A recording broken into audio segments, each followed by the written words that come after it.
Why did you have to do this? Daddy didn't want to have to run to the bathroom at school, I guess. So he always dragged this every morning. I'd see him grab this, grab the lemon squeeze. Not every morning. We've all been there. You're not feeling well, so you go to tell your mommy your tummy hurts, or you got a boo-boo or whatever. But instead of your mom taking you to the doctor or grabbing some medicine, she'll reach into her pantry and pull out some tried and true home remedy that's sure to make you feel better. Whether or not these are effective is up for debate, or if it's an old wives' tale, or if it's truly some kind of home medicinal magic. Today, we're gonna go over a couple of Arab home remedies we grew up with, what they were, how we use them, and we're still here today to show you that they work. Number one, rose water. Besides the many use for this ma'azar in our desserts, it is the #1 medicine for stomach aches. If you like the taste, you can just do a shot of it. It should warm your stomach, and it does wonders for the stomach aches. I remember many late nights when my tummy hurt, and they would give me this, and I don't like the taste, especially when you drink it by itself, but it works. While we're on the tummy troubles, it's one that I've used hundreds of times. It's gonna sound strange. Lemon unasha is lemon juice and cornstarch. My mom introduced me to this, and it's been great. In many of a pinch scenario, you've got the runs, but you've got to run. Nothing will stop it in its tracks, like lemon unasha. Do you want to explain how you make it? And he always... Why did you have to do this? Anyway, you squeeze the lemon, you mix about a spoon of the cornstarch into like a paste. Like a watery paste, and you just sip it. It did wonders for this young man. It's like a brick wall in your stomach. Whatever you got coming out is gonna wait for a day or two. Basically, we know what cornstarch does. You put it in your food, it's supposed to thicken.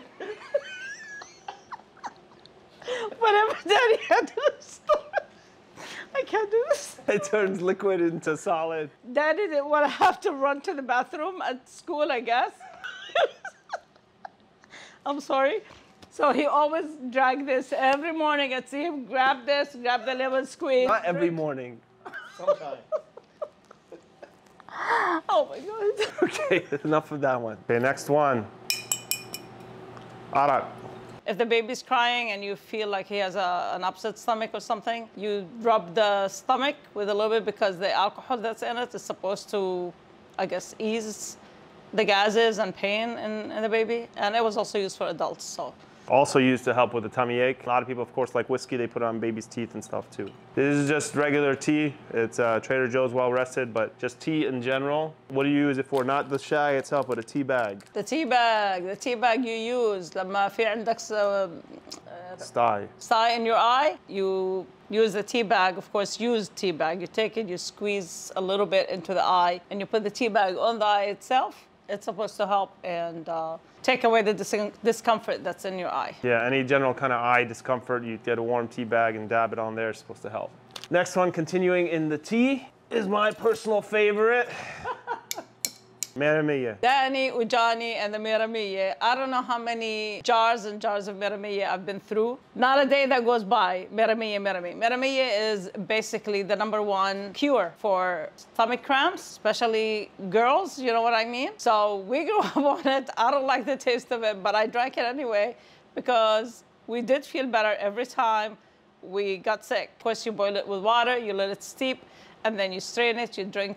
It tastes like, it's a liquid like tea, but it tastes very different. But it does wonders when you're going through that time of the month. For us, obviously, we don't use it for that, but we use it for any kind of gastrointestinal duress or any kind of discomfort. I always remember when we were kids and we would wake up feeling sick, we'd all be on the couch with our Mickey Mouse blankets, and my mom would have a cup of Meramiya. I remember at the time we would hate it. The taste, I mean, some of my sister still doesn't like it, but we would literally just sip so slowly that I always remember the cold taste of Meramiya because it would take us so long to drink it.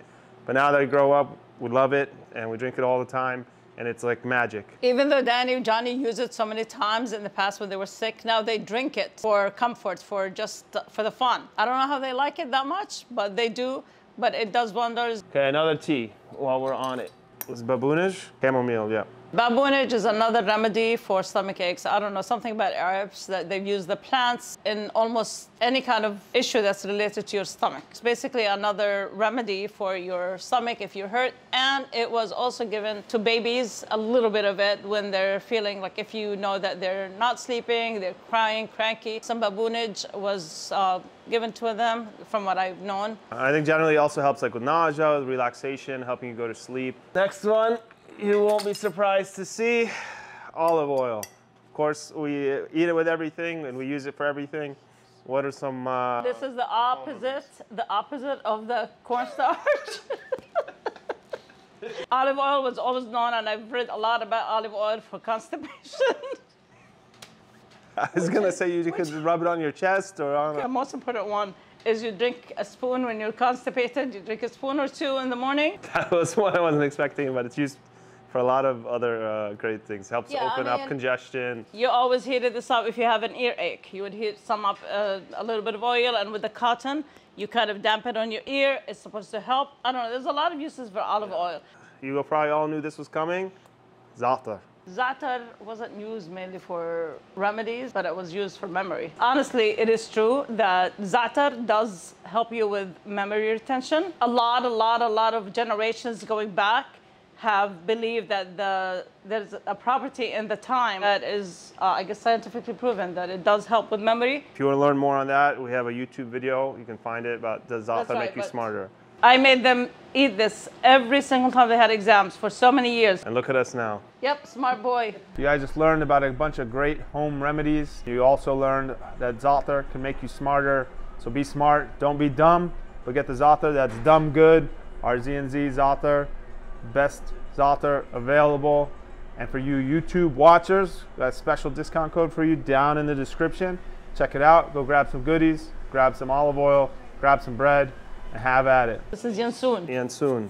It's, again, it's like ma'zah. It's used in a lot of sweets, Arabic sweets. It's also used as a remedy. From what I used to hear is that if the mom breastfed and she ate something that's gassy, it goes passed down to the baby and then they get upset stomach. So Yansun was the #1 medicine for them when they were babies. Boil it in a bottle, strain it, of course. Garlic.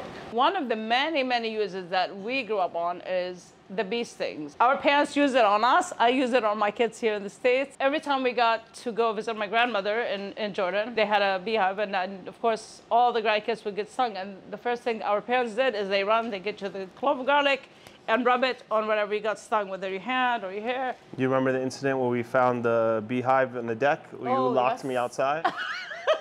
I didn't want to bring Daddy into the house because the bees were going to get in, so I left him out with the bees. Not outside, trapped on the deck. Yeah, on the deck. I left it out with the Yeah, with nowhere the to go. bees. Anna and honey. The way that we use it for remedy, and I try to use it for myself too, is you mix the honey with the tahina into a thick paste. You have a sore throat. It's supposed to coat your throat so that when you eat or drink something, it doesn't irritate your throat so much. Along the same lines, it's also great for cold sores. My grandma always used to have me rub it on if I had a cold sore or something. Kind of just helps coat it and then help it kind of recover. Another one. What's that? This is coffee.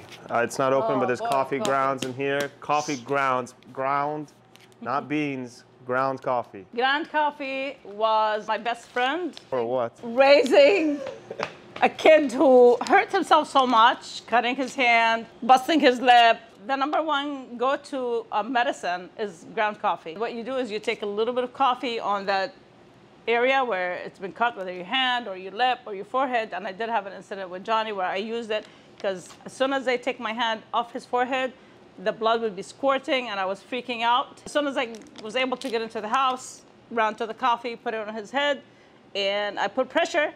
That's the Band-Aid. And then after a few minutes, the blood was fine. Everything was in. Daddy busted his lip. Coffee. We have cuts on our hands. Coffee. So don't run out of coffee. Not just to drink, to use as medicine. When I busted my lip open, I ended up having to get 6 stitches. My lip was wide open. My mom packed it with coffee grounds and we went to the emergency room. Oh my God. We get there and the doctor is freaking out because he thinks my lip has rotten or is going bad. He says, and then my mom said, oh no, it's just coffee grounds. I never forget the doctor said, where did you go to medical school? It worked. It stopped the bleeding enough to stop it until they could get 6 stitches and put my lip back together. Your lip is fine because of the coffee, not because you went to the ER. But that's a perfect example of some at-home medicine that seems to work. This many of you know, Vicks Babo Rub. We use it for many things, and actually I think to properly demonstrate this one, I have to get some props. You get a bowl. You get boiling hot water, and so you go in there, your nostrils are stuffed, you can't really breathe. Boiling hot water, a couple big tablespoons of Vicks Babo Rub. Next, it starts creating the vapor and the steam, right? And then you go under, and your mom would put a towel. And your mom would make you smell and sniff all that, inhale, so that the smell of Vicks that's going out with the steam, it goes through your nostril, and into your throat and your lungs, and it clears everything out. And we've done this. Sorry, I covered you for too long. Which is usually what happened. They keep your head down longer because it starts burning. Come up, snot running everywhere, your eyes tearing up, but you can breathe again. That is guaranteed to help you, to unstuff yourself. And I think that captures today's lesson perfectly, is these aren't always pretty. They don't always look like they make sense at first glance, but they are tried and true from hundreds of years of people using them to help their kids, and because who cares more about their kids than their moms? So they wouldn't use them if they didn't work. I'm sure many of you have heard of these from your grandmothers, your family. I have a true testimony to that, because it's not that I've used it on 1, I've used it on 5, and they were all fine, and they made it thus far. Yep. So I hope you learned some. Maybe you can try it next time you're not feeling well or you have one of these ailments. But again, none of these claims were proven by the FDA or any other medical board, so use at your own caution. Thanks, hope you enjoyed watching. And if you recognize any of these or you have any interesting or funny home remedies that you used growing up, we'd love to learn more. Drop it in the comments. Let us know, what you did, what it was for, and we'll keep the conversation going. Salamatkum.